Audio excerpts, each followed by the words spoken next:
Hello, welcome back. This episode I'm going to give you a review of March because it was a bit of a mixed month and I've got stuff that I've learned that I want to share with you that I think is really important. If you don't know me, I'm Gill, I'm a vintage seller, and I started this back in July 2024 as a bit of an experiment really, to make a bit of money on the side to help me to pay my daughter's university rent, and it's growing, and now I'm in a bit of a groove to get myself into this full time because I'm loving it so much and I'm learning so fast. So thanks for joining me. I just want to give you a little recap if you don't know what happened in February. I had an absolutely fantastic month in February. Everything went really well. On about 60 to 65 listings across my platforms. I sell eBay, Vinted, Facebook Marketplace. I also list on Depop, but I've made one sale on Depop in many months, so I'm not like really into that just yet. And I have a few bits on Etsy. That's a whole other video in itself. But I was focusing on really improving the quality of my listings, and I had about 65 listings on there, and I was making around £300 a week from those listings. So my strategy for March was very much, can I massively increase the number of listings that I have on my page and therefore increase my revenue? Because if I'm getting 300 quid from 65 listings, then imagine if I had 100 listings, 150 listings. And when I say this, I do always give a caveat that it is really important to have super high quality listings that are giving you a good return, because you could have 150 listings of absolute rubbish and not sell a thing. So you learn what sells for you as you go. You start to hone your craft, you start to really niche into what works for you. And I feel at the moment with home decor that I am at that point where I can see something, I know what I'm going to get for it, whether it's going to give me a good return, whether it's going to sell quickly, and whether it's worth me investing in. And I will say at this point that I am still selling low ticket items, low to medium priced items, because I don't have masses of money to invest in stock. So I'm being really careful. I go to the charity shops on Fridays usually. I go to car boot sales now that we're back in the season. I buy job lots. I go to auction. But I am becoming much more choosy. And it's very important to really start to be picky. And I feel with home decor that I can do that. But probably after I've been running for a year, I'm going to start upping my game and investing more in better quality pieces, larger pieces. But again, that's all going to come down to storage, and something that myself and my husband are building into our plan is that in future, as this grows, we will hopefully be able to get a store and I will be able to sell those bigger pieces. So it's all where you are at the moment is where you are at the moment. But when I say getting to 100 or 150 listings, I'm talking listings that I know are going to give me £15, £20 each, making me £10, £15 profit. That kind of price is where I'm at the moment. I did write a few notes down because I like these videos to be kind of chatty. I've not scripted it. I'm just jabbering on with my glass of water in the sunshine out there. And I want to tell you what happened in March, because I really started out strong. I was like, this is it. I was listing, I was like selling really well. I had good stock. I was on top of my inventory. I had a plan to just go sourcing at the weekends, and I focused in the week on listing and growing and doing all of the things. Then in the start of the second week of March, my daughter had a planned operation, which was under general anaesthetic and was a bit of a big deal. And of course, those things take time for anyone to recover from. And that's not her fault. And this was all part of me. I knew this was going to happen in March. And so I took some time out from this side hustle business to look after her. But at the same time, my husband got COVID.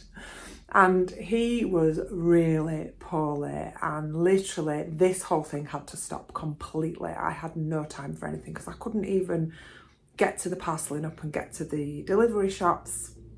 while I was looking after him, while I was looking after my daughter. And my other daughter, who's away at uni, was coming home in March 3 consecutive weekends for concerts in Manchester. This is what they do. So there's me suddenly, literally in a place where this is just not going to happen. True North Vintage is just not going to happen. And that is okay. Like, life gets in the way and it's fine. So I really had to step back, and all my hopes and dreams for March were not going to happen. But family comes first. That's the most important thing. And that's why I absolutely love working for myself, because I was able to drop everything and be there for them. Also in March, we had a holiday booked for the last week of March. So I knew my month was only going to be 3 weeks, but I literally lost that whole second week. And in the third week, sales were great. I'm not going to lie, sales were great for the whole of those 3 weeks. It was just that my listings weren't really happening. So I was only managing to get 1 or 2 things on each day. I'd been hoping to do 10, 15 listings a day, and I was really going to scale up and go big. That's the way it is, isn't it, sometimes? So that was fine. But all the extras, they just dried up. So I didn't get to do my Facebook Marketplace guide, which I do sell a lot on Facebook Marketplace, and I'm promising all of my followers on Instagram this guide, and it's just not happening yet. And my Etsy shop plans didn't come to fruition. I got myself a thermal printer and started videoing for you, like an unboxing and a demonstration of that. And then the little app that was attached to that was playing up, and I haven't got to completing that just yet.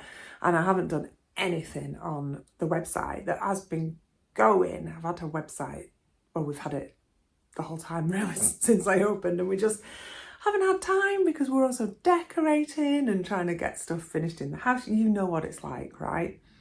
But when I said yes and no, did this go well for me?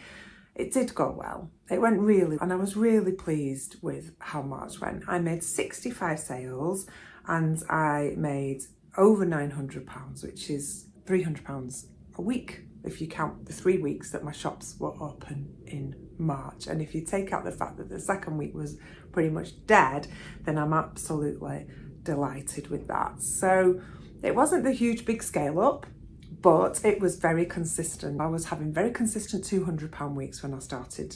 Not initially, like £100 in the first days, and then it went to 200, and now it seems to be at £300 weeks, which is wonderful. But I was hoping to nudge it up, and sometimes we just have to be patient, right? We just have to be patient.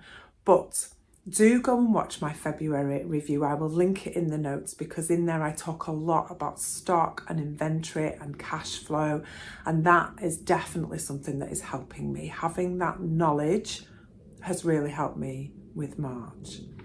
Okay, so I did go on holiday for the last week. I just want to let you know a couple of things about what happened. I closed down my Vinted, eBay and Depop and Etsy, shut them all off. No sales at all from those platforms, and went on my merry little way.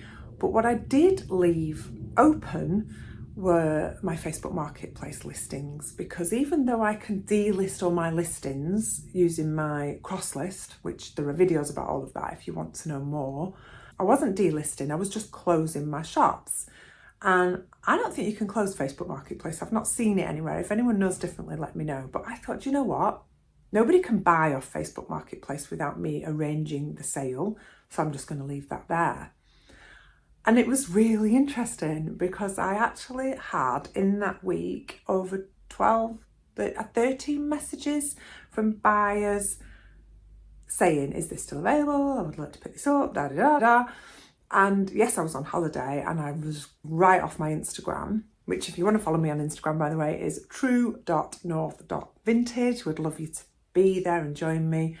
But I didn't mind messaging back a few potential buyers on Facebook while I was on holiday. That was not a difficult thing to do when you're like on the beach or by the pool or whatever.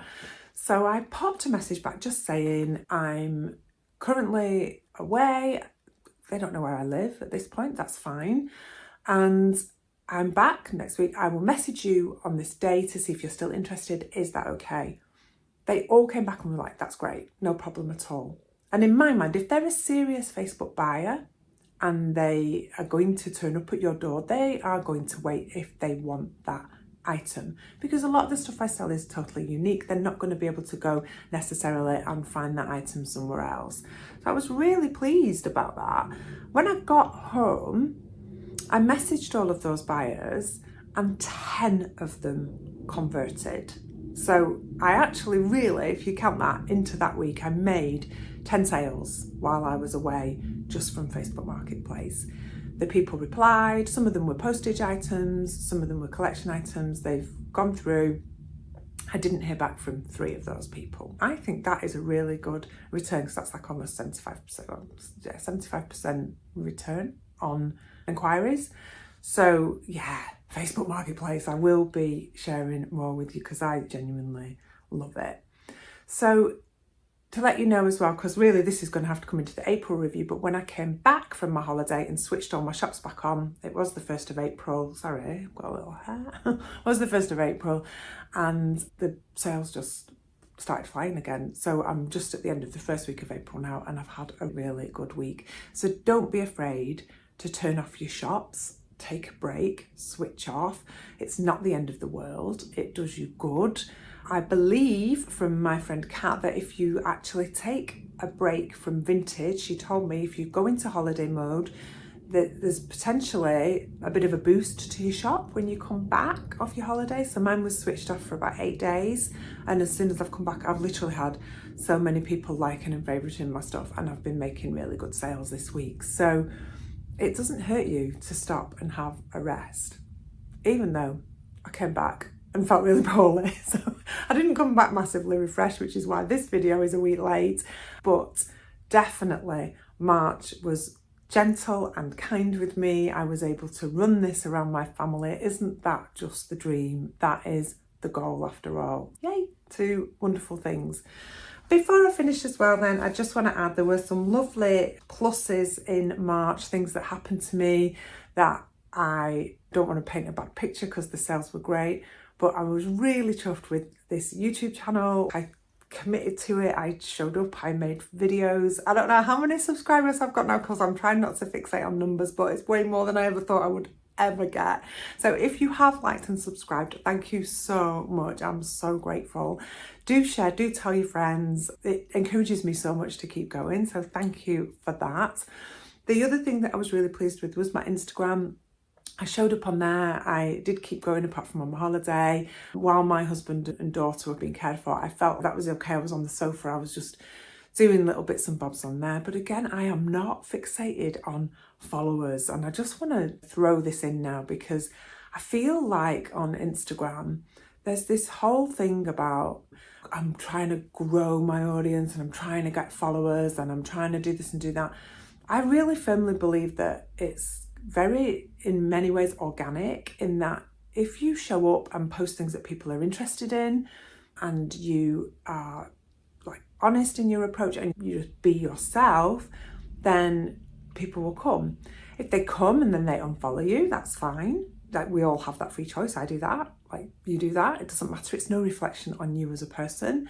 And I feel very strongly, having had a huge Instagram community with the previous business that I had, that sometimes the more followers you get, the actual worse your account can perform in many ways. Because sometimes when you've got loads and loads of followers and they're not all seeing your stuff and your community gets so unwieldy, you attract negative people, you attract copycats. That's a thing, isn't it? You attract jealousy and haters and all of that stuff. So I just feel that by committing to your Instagram and showing up and doing and being your true self, your people will find you. And whether that's 10 or 100 or 1,000, it genuinely doesn't matter, because what matters is a community of people who you enjoy connecting with, who are supportive of you and you're supportive of them, and trying to just be really real in your approach, I think, is what matters. So those 2 things, Facebook and Instagram, for me were joyous. I have amazing connections on there. I've met the most lovely people on Instagram. I'm really delighted with it. Of course, it's nice when your numbers grow. I'm not going to say it isn't at all. I would love to have a really large account where everything is going viral and you're getting eyes on the prize and ultimately people are becoming buyers. But it's all part of the journey, and it's just letting it flow and letting it go and not worrying about those things. Not doing the kind of follow for follow and then following someone, unfollowing them, all of that kind of jazz. That just doesn't, it's just not necessary. So you do you, don't copy anybody, just share openly. Contact me. Like, I have had some amazing messages from people on YouTube and Instagram. Contact me. I love supporting and helping and sharing and learning from all of you guys as well. I think it's about collaboration and never about getting jealous or trying to emulate. You will find your place. You will find what you love to sell. You will then sell it because you love it and you're passionate about it, and you will start to know what you love to sell that actually will give you a better return on investment. So I hope this was useful. I've jabbered on a little bit today, but it was stuff that kind of has been stewing in my mind and going round and round. Have a wonderful day.